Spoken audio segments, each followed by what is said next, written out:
Thank you for coming back. Typically, folks take a break as an opportunity to escape. So I'm going to continue, I'm going to view you as the faithful remnant. So my hunch is that you in this room, plus a few who just couldn't get here, are going to either make the future of the church, this church, or avoid it. So we'll see what you decide on Palm Sunday. Does everybody who want a copy of the report have it? And can everybody who wants to see me, can you see me? Yes. Of course, if I can't see you and you're nodding yes, then I wouldn't know.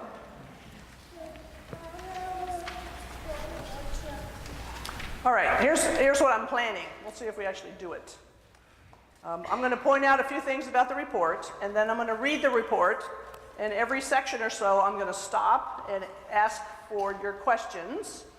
And I'm going to only respond to questions that are related to understanding what was meant. If you want to debate with me, I will refer you to the town hall meetings, which are listed on page 6. Because as I confessed in the second worship, I don't want to debate with you. Because I know, not only is it not appropriate, but if I debate with you, I will lose. So, any questions about that? I'm going to take that as a no. When I ask for questions, someone's going to come and get this mic up here and take it around to you so everyone can hear your question, okay? So wait till you have a mic to speak.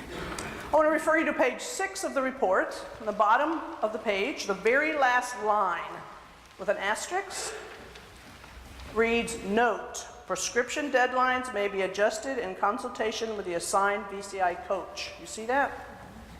Because I know some of you want to know about the dates. You don't like the dates. You want to move the deadlines. Well, talk to your coach.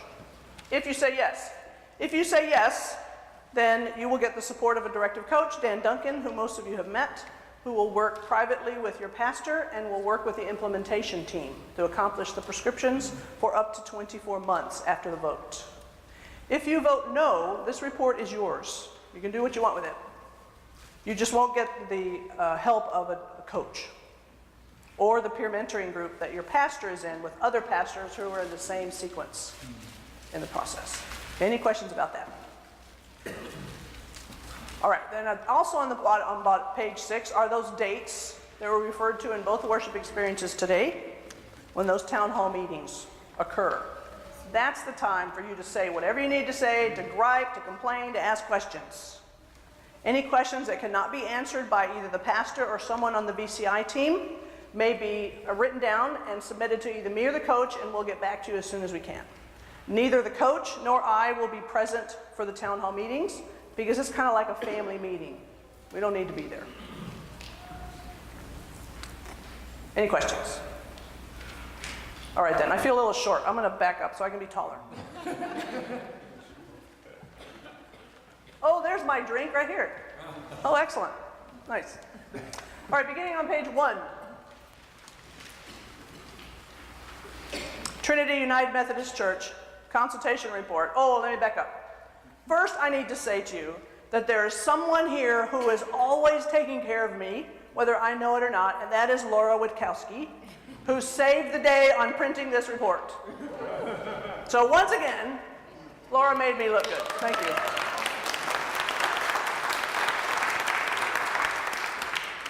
On good days, she's my boss. On days that aren't so good, I don't know what Laura wants me to do. All right, page 1. Sorry about the interruption.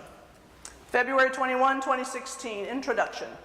We, the VCI consultation team, thank Pastor David Nellis, staff, lay leaders, and the congregation of Trinity United Methodist Church for the invitation to consult with this body of Christ. The following observations and prescriptions are the result of this consultation team's study of the following information.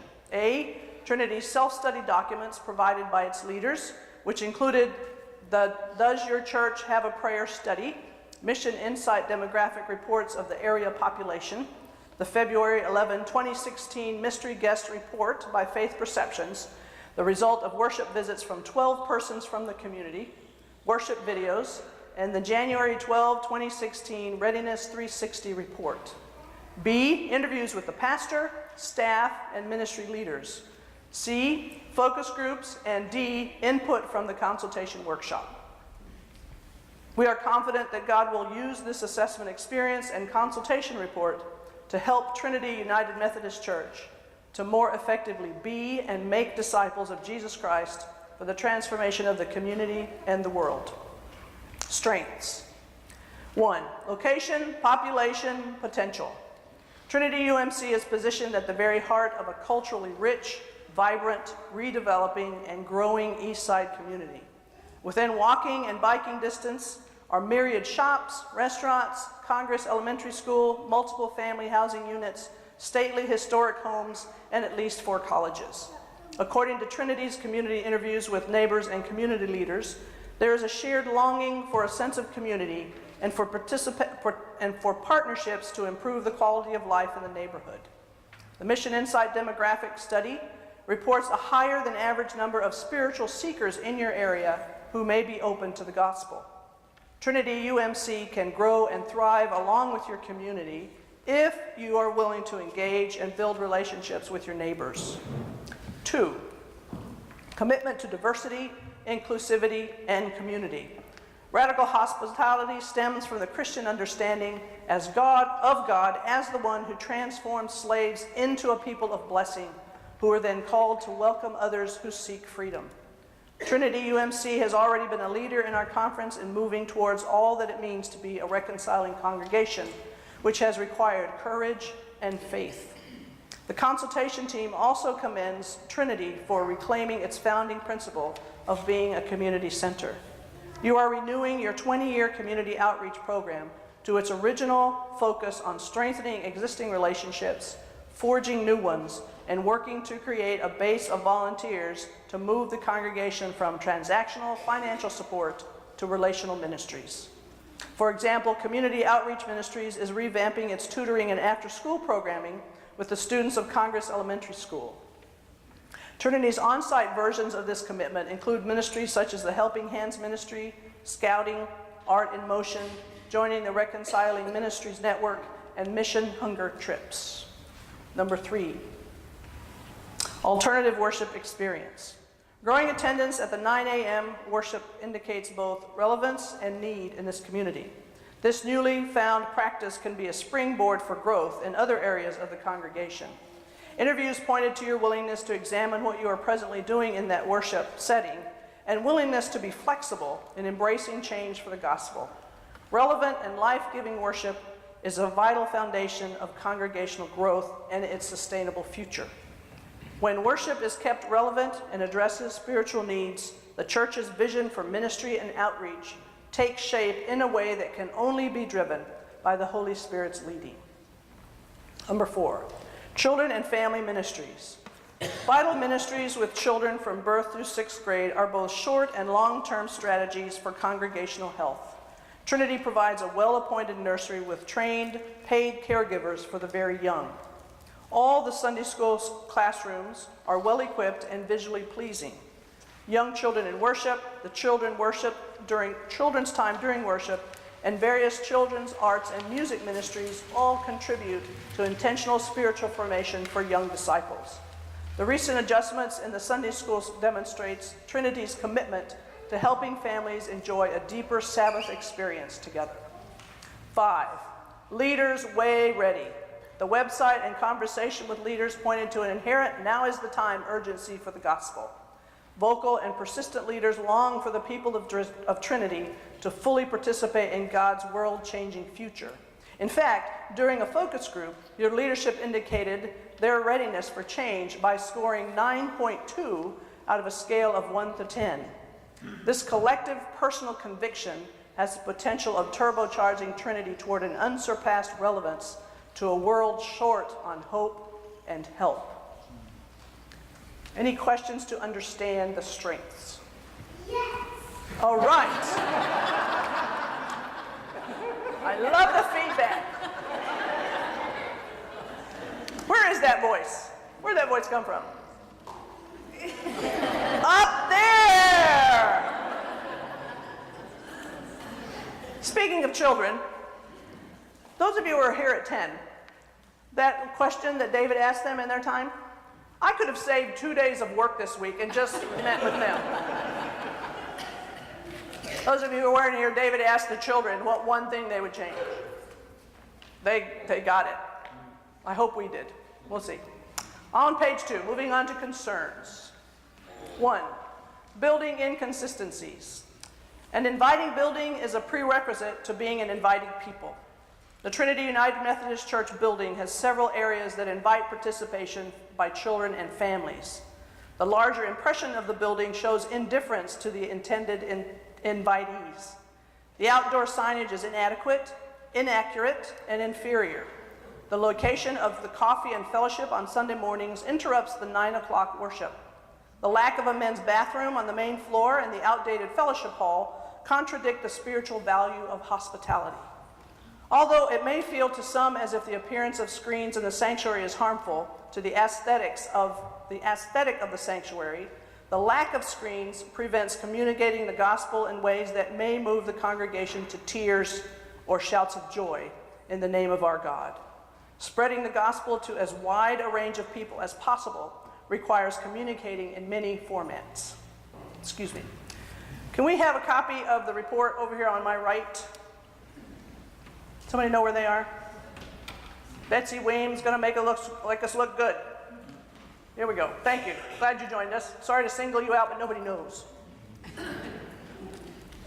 Number 2, on page 2, discipleship pathway and leadership development. Trinity UMC has an historic commitment to provide children, youth, and adults with spiritual growth and leadership training. Some of the necessary elements of those pathways are in place, and there are some missing pieces as well. Further, there is no intentional organized process for developing and growing disciples of Jesus Christ. The church shows signs of being overly dependent on staff as ministry doers rather than ministry equippers. Effective disciples share their faith in word and deed. It is essential for you to develop and execute a discipleship pathway that moves individuals from their earliest faith steps toward becoming fully devoted, deep followers of Jesus Christ. The gap in discipleship formation for your adolescent population presents huge barriers for their parents who may look elsewhere. Number 3, worship, preaching, music. Worship is the central activity of the church as God's people meet. Worship builds up the faith community through prayer, music, silence, and spoken word, then deploys the faithful to live out their faith in service to a hurting world. We affirm that Trinity provides 2 worship times and styles. However, the mystery guest report, worship videos, and interviews raise several significant concerns. There is uneven priority given to the 2 worship experiences. When one mystery guest arrived for worship at 9 a.m., quote, "I was told service didn't start until 10 a.m., end quote. Another wrote, quote, "One thing I found incredibly silly was the room we were in was partitioned off by an accordion wall, and on the other side there was fellowship going on," close quote. Mystery guests also noted inconsistent to poor quality with regards to music and flow at 10 a.m. One wrote, quote, "The music was very traditional with an organ and choir. This was not appealing to me. It seemed like most of the choir was following tradition and there wasn't a feeling of sincerity," end quote.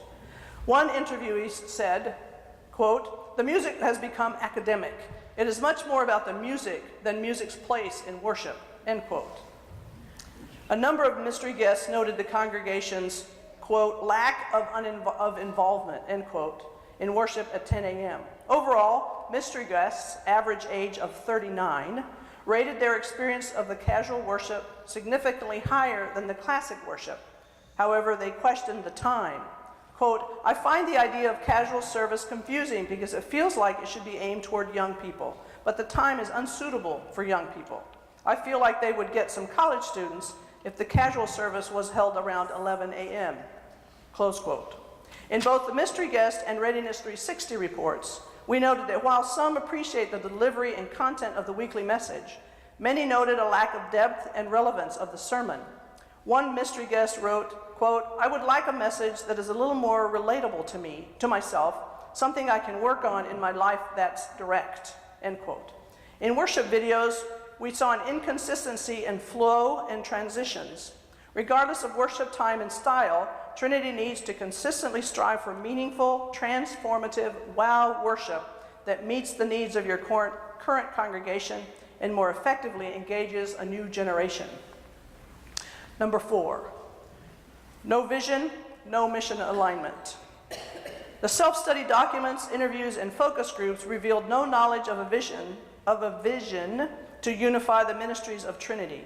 There are no goals, no strategic plan, and no evaluation of ministries. Ministries cannot be aligned to an absent vision. The lack of effective communication and consistent follow-through exacerbates the problem. Creating a method by which the church aligns its energies to embody the shared vision and mission is required to optimize its resources. Number 5, now we're on page 3. Bless you. Not knowing and not being known by the community. Trinity UMC is a rooted community church. However, as the community has changed over time, your neighbors have changed. The mystery guests discovered that not many of your neighbors know much about Trinity. The community survey indicates that there is limited knowledge of the church. When asked what Trinity could do to help or enhance the community, the common answer was simply to be involved and present. The consultation team commends you for the revitalization of the community outreach program after a short hiatus as a first step in the right direction. Any questions to understand the concerns? It's not a question, it's more, I think, just the language, making sure that people understand when you say community outreach, you're referring to the community ministries program. Correct. I am referring to the community ministries program when the report reads community outreach program with capitals. Yes, thank you. Any other question to understand or comments? All right, moving on. We're on page 3, prescriptions. You'll notice the asterisk at prescriptions that refers to that asterisk on page 6 that I named earlier. All the deadlines are adjustable in consultation with the coach. And I also want to say, related to the deadlines, it's my premise when I'm the lead consultant that the deadlines need to be front-loaded in such a way that when everything is in place, you still are being supported by a coach. So I try to make it so that all the prescriptions are concluded no less than 4 months or 20 months into the process, 4 months before it ends with the coach, so that you can reflect on what's working, what's not. Okay? And let me tell you right now, please avoid hyperventilating until I finish reading the rest of the report. Because, you know, if we have to get an ambulance or whatever, it kind of messes up the whole stream. Okay, on page 3. Upon the adoption of this report, Trinity UMC accepts as its own the United Methodist mission to make disciples of Jesus Christ for the transformation of the world. The responsibilities of the VCI prayer team will expand to a covenant prayer team, which will continue to pray for Trinity's spiritual development to undergird the ministries and people of the church. This team will invite others in the congregation to join it. The congregation will launch its readiness to be fully responsive to God's leading through a worship of spiritual renewal on or before May 1, 2016.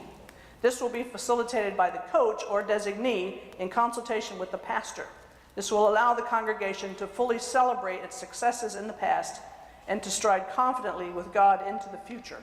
And I'm going to pause here because it was an oversight on my part to introduce the coach, Dan Duncan. For those of you who have not met him, if you could stand, please, Dan.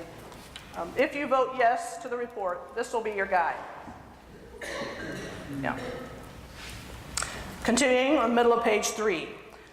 To build on the momentum of the aforementioned things, Trinity will retool its view of its kingdom-building role through an all-church study of Holy Currencies, 6 Blessings for Sustainable Missional Ministries by Eric Law.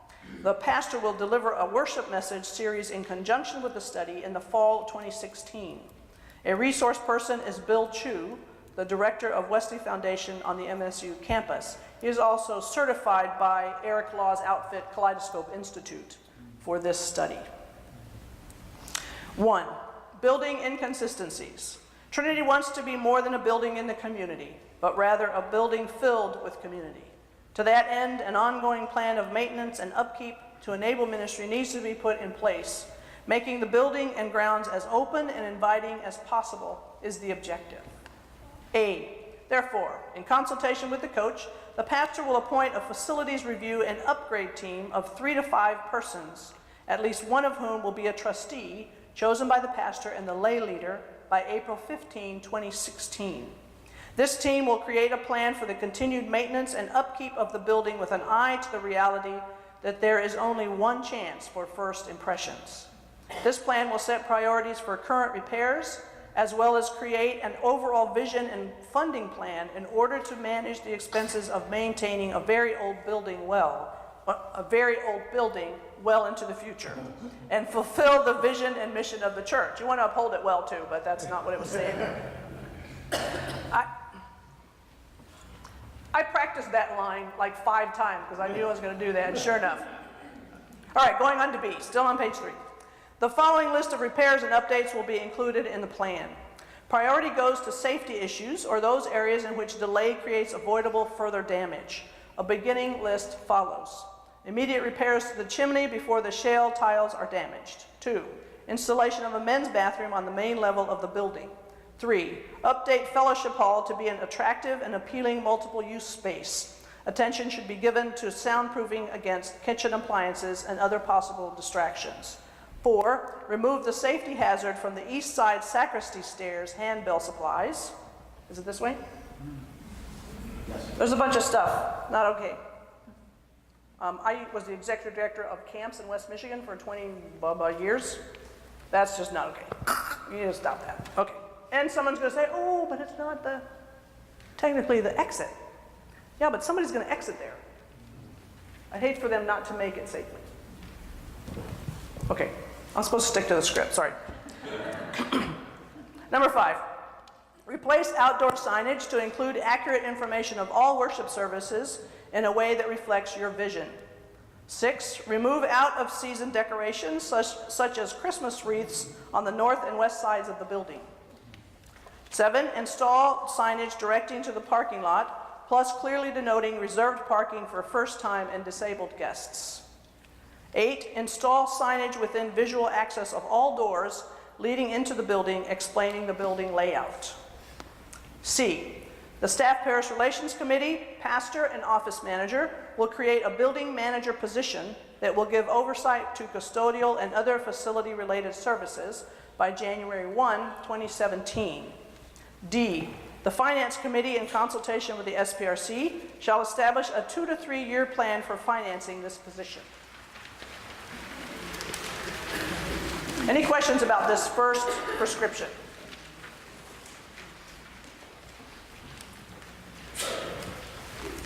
Bless you. Moving on to page 4. 2, identifiable pathway to discipleship and generative leadership development. A, pathway team.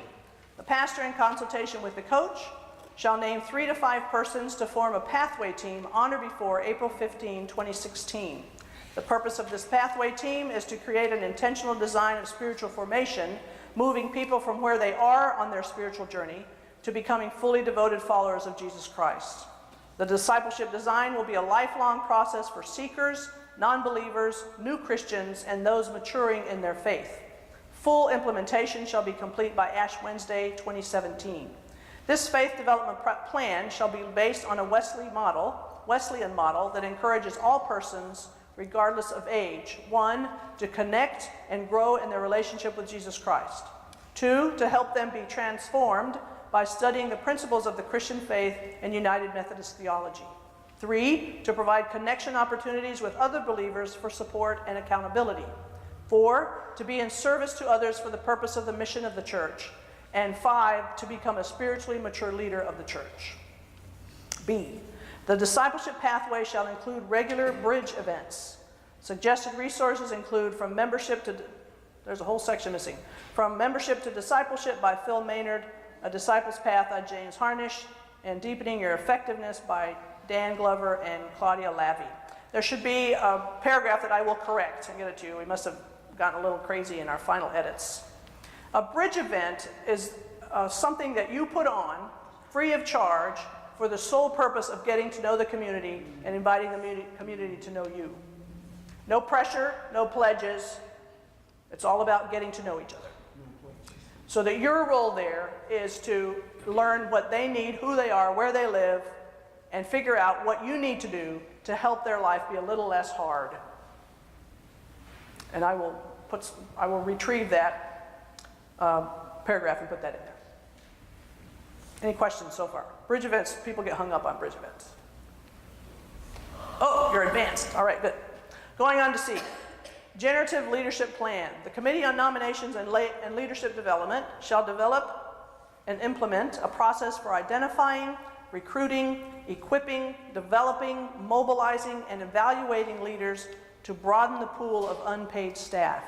This plan will engage both long-timers and new people in ministry. The plan will be fully implemented with the 2017 slate of officers and thereafter. Pardon me.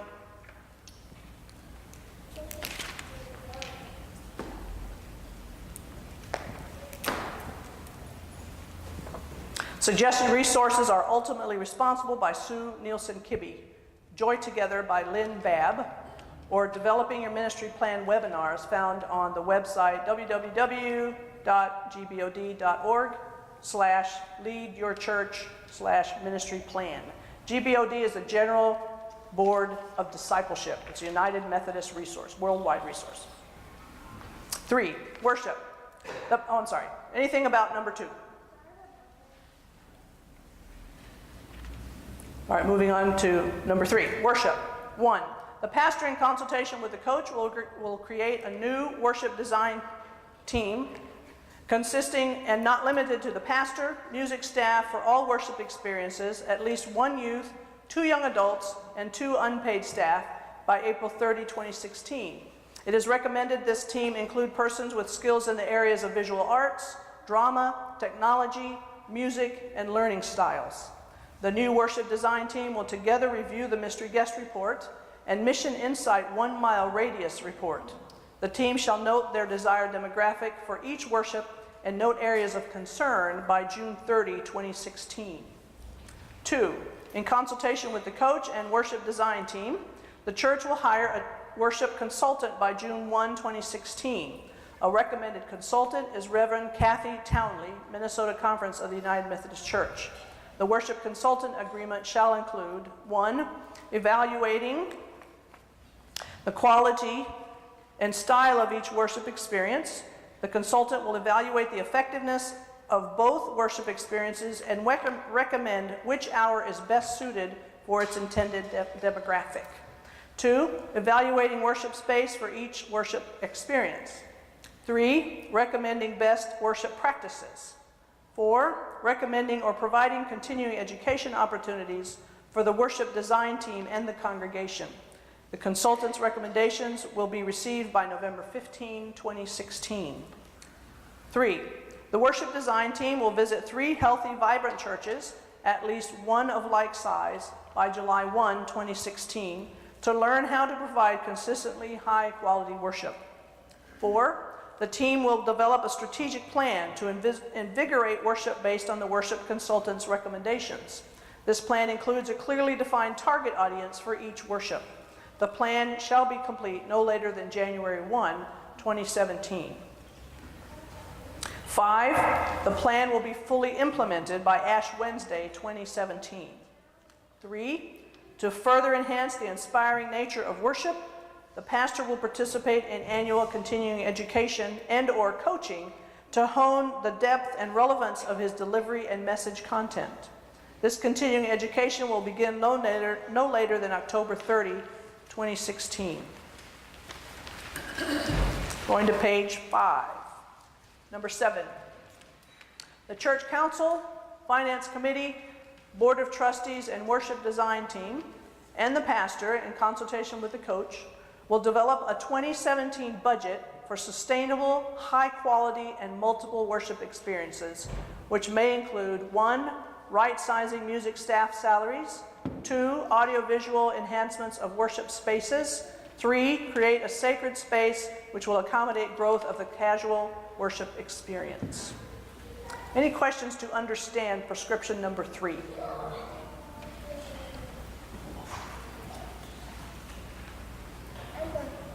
Can't decide. Yes? For the, I guess the other similar sized church, vibrant churches that we're comparing the worship program to, how will those be chosen? He's asking about how will the churches to visit be chosen. Your coach will help you figure that out. Your coach has peeps to identify the best options for you. Yeah. Yes, sir? Third, right side.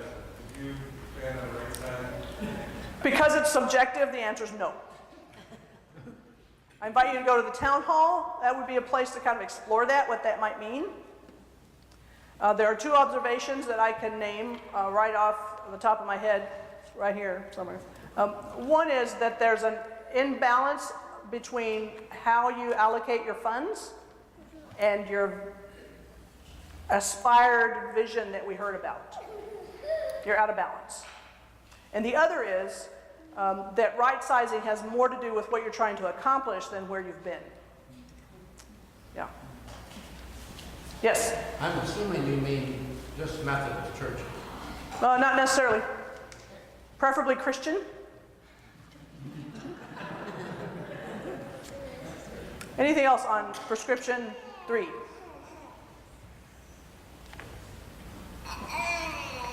All right, moving on. We're on page 5, toward the top. Number 4, alignment and accountable leadership. A, the coach or designee will facilitate the visioning workshop no later than June 4, 2016. A vision team of 3 to 5 people named prior to the workshop shall draft a vision statement based on the visioning workshop conversations. B, weekly paid staff meetings will focus on the goals and objective of each staff person's ministry area.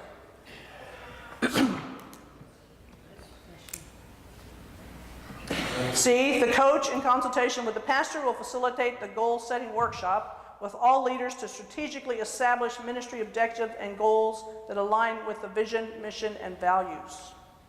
And that's actually wrong. The objective of that workshop is to teach you how to write goals. Because a church this size can't do goals for multiple ministry settings at the same time. So that got past me, I'm sorry. I will correct that.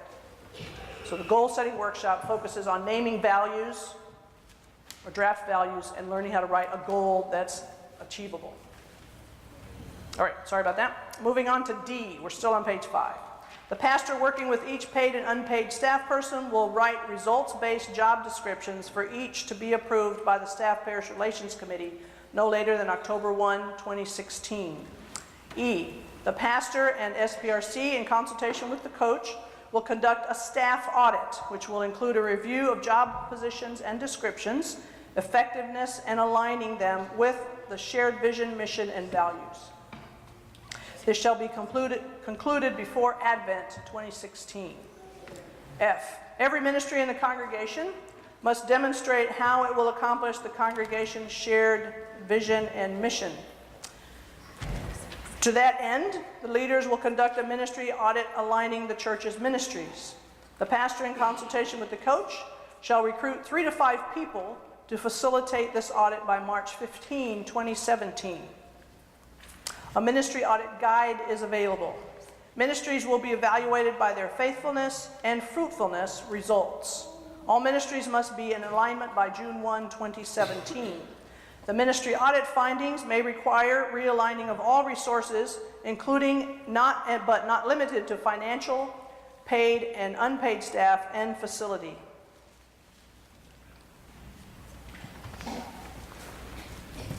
All aligned ministries will set annual objectives and goals to live into the shared vision and mission. An additional resource is 6 questions every leader should ask by Andy Stanley. G, ministries found to be out of alignment with the shared vision, mission, and values will be celebrated and dissolved by June 1, 2017. H, the pastor and paid staff, in consultation with the coach, will establish an intentional system for recruiting laity for ongoing engagement of their spiritual gifts and skill sets to accomplishing the shared vision and mission. The system shall include the following. 1, existing staff and leaders recruiting new leaders by forming ministry teams. Recruitment will be based on gifts, talents, strengths, skills, and interests. 2, growth and use of leadership skills as faith expressions. 2, goal setting and accountability that improves effectively living the shared vision and mission. And 4, appropriate ongoing training for all staff, paid and unpaid.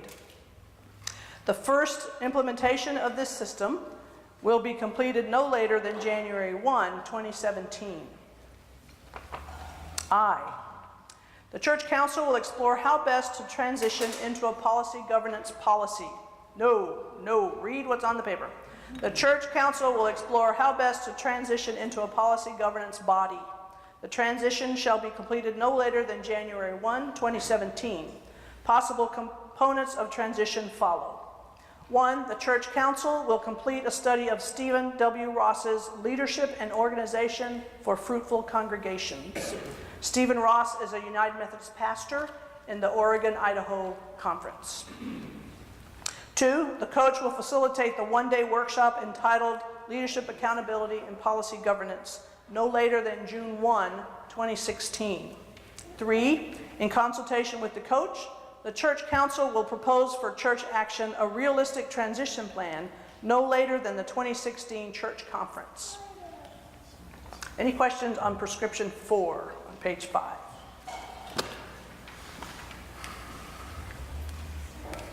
Keep breathing. We'll move on.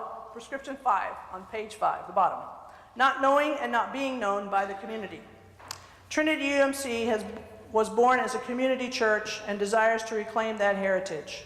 The community outreach program is a great new start, and it will take the entire church and the pastor to become the community church of the future. This task cannot be delegated to paid staff. The following will assist you in moving toward a relational ministry with model. A, the pastor in consultation with the coach will create an outreach ministries team by September 1, 2016. B, the outreach ministries team will study Get Their Name by Bob Farr, Doug Anderson, and Kay Cotan by November 15, 2016. 1, study the one-line radius mission insight report and the community survey to understand who your neighbors are, what they need, and how Trinity can be in relationship with them. This shall be completed by August 1, 2016. 2, develop an implementation and evaluation plan based on the study by October 1st, 2016, not 15, we missed that deadline already. Based on the findings of the Three, based on the findings of the mission insight reports, the team will plan and carry out 4 bridge events intended to build relationships. The bridge event shall be intergenerational, the first of which shall be completed no later than June 15, 2017. 4, the effectiveness of each bridge event shall be evaluated by the team within 30 days of its completion. 5, the initial 4 bridge events shall be completed by October 1, 2017. 6, bridge events shall be integrated into the discipleship pathway. Right. Questions about prescription 5? Questions to understand?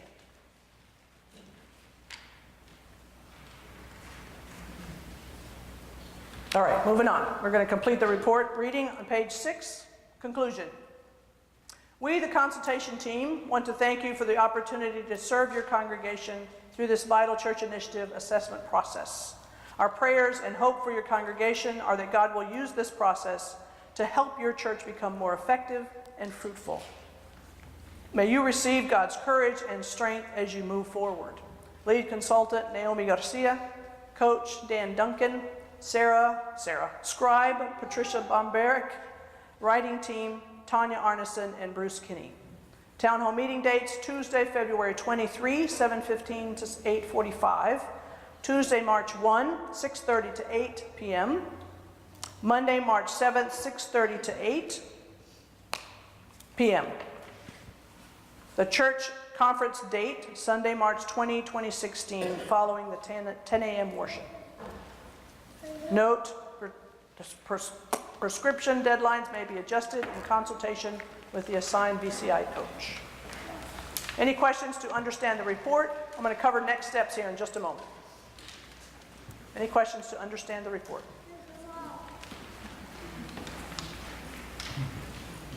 All right, I invite you to broadcast this widely, put it on your website. If you have a connection on Twitter, Facebook, Instagram, however you get the word out. If you're not using those social medias, get with the program because you're missing lots of opportunities. Yes, sir, Dan? That would be after the edits are made with corrections. Yes. Don't distribute this copy. Whoa, it's right. I'll get that to you hopefully by Wednesday. That's my hope. All right, so you're going to show up on one or all of these town hall meetings, ready to, with your questions, with your concerns, with your complaints, with the expressions of fear and anxiety so that you can let go of it. And you're going to bring your congratulations and high fives and yes, we can do this and God is our helper. Actually, I would change that to God is our boss. And then on Palm Sunday, vote yes. You only get to vote yes or no. You may not take parts of it because we know that you will take the easy parts. When the church conference vote comes up on March 20th, it'll go something like this, maybe 30 minutes. The DS or designee shows up, calls it to order, sets the bar, acknowledges where the members are. Only members who are present can vote. No one else can vote. They can be present, but they can't vote. There will be no discussion. You've already talked about it, remember, at the town hall meetings. The DS will set the bar, call for the vote. You'll get a little piece of paper or fancy paper or something that's the ballot. And you will say yes or no. You will fold it once, hopefully not 10 times, and it will be picked up, and whoever's been recruited will go to another room and count it, preferably more than one. And while that's happening, the DS will entertain you, and then the count will come in, and the DS will announce the count, and bless you and send you on your way. A church this size, it might take half an hour. Any questions? Anything else to be said? Yes? You said that you or Dan are not at town hall meetings. Correct. If we have questions, how Yes? do we get those answered? We have email and I have a phone. You can call me or you can call Dan or send them to us, email or ever, and we will get an answer to whoever sent the questions as soon as we can. Also, the other piece I will need to explain to you, there was a script provided to the VCI team for these town hall meetings. Now, one of the things I do is I'm a mediator, so I'm assuming the worst. So that script is very tight. It's intentionally, you come to the mic, you have so much time to say what you need to say, and then you give the mic to the next person. Now, it may be that you don't need that, but I'd hate for you to find out the hard way that you wish you had it. So I strongly encourage you to follow that script so that everybody has a voice, everybody can say what they feel comfortable to say. And you, I'm sure, will create a safe place for people to say what they need to say, correct? I'm sorry? Yes, thank you very much. Okay, anything else to be said? Yes? From yesterday, did you say it's a simple majority? In other words, if there are 100 people, 51 would carry? Yes, it's a simple majority, 50% plus one vote. Yes. Yes?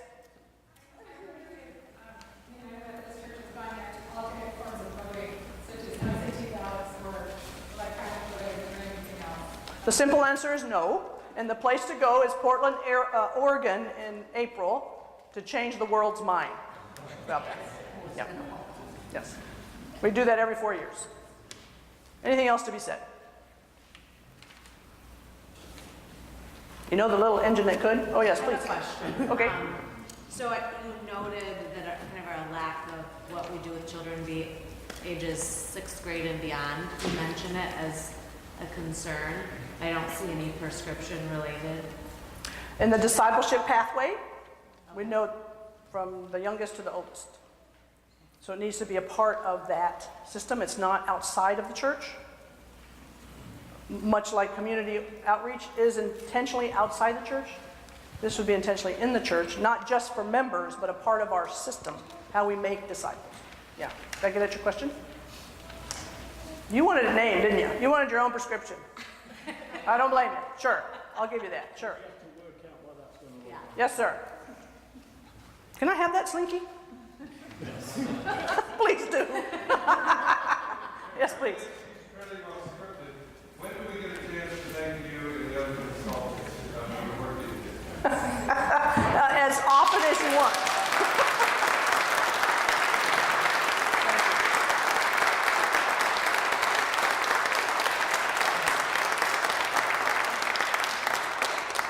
Thank you. On behalf of the team, it was a humbling experience to be here with you and quite a privilege.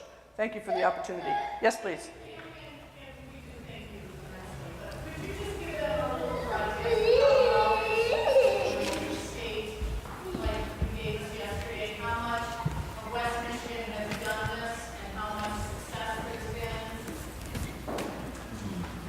Pause, put it on pause.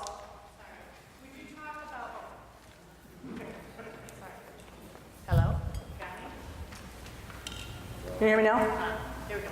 I was just asking Naomi if she would discuss how well this has been received over the state of Michigan in the Methodist Church and what successes she's had. Does she has her own mic? Because I'm following her.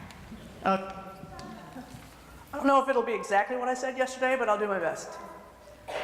We've always done Vital Church Initiative since 2010 when we first started as a state, both the Detroit Annual Conference and the West Michigan Conference.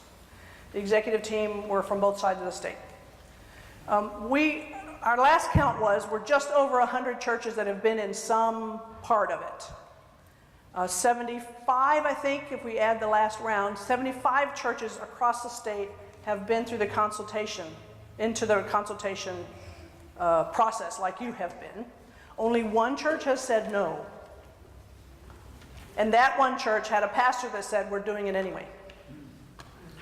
So at their expense, we've provided a coach to that pastor and the VCI team. So that we're at, what is that, 96% or something? Was that what you wanted? All right. Yep. Anything else to be said today? Can I have that too? It's a little stuffy thing, a little soft with eyes. 3 eyes. Anything else to be said? The little engine that could. Creo que sí puedo. Creo que sí puedo. I think I can. Yes, you can. God bless you. Thank you.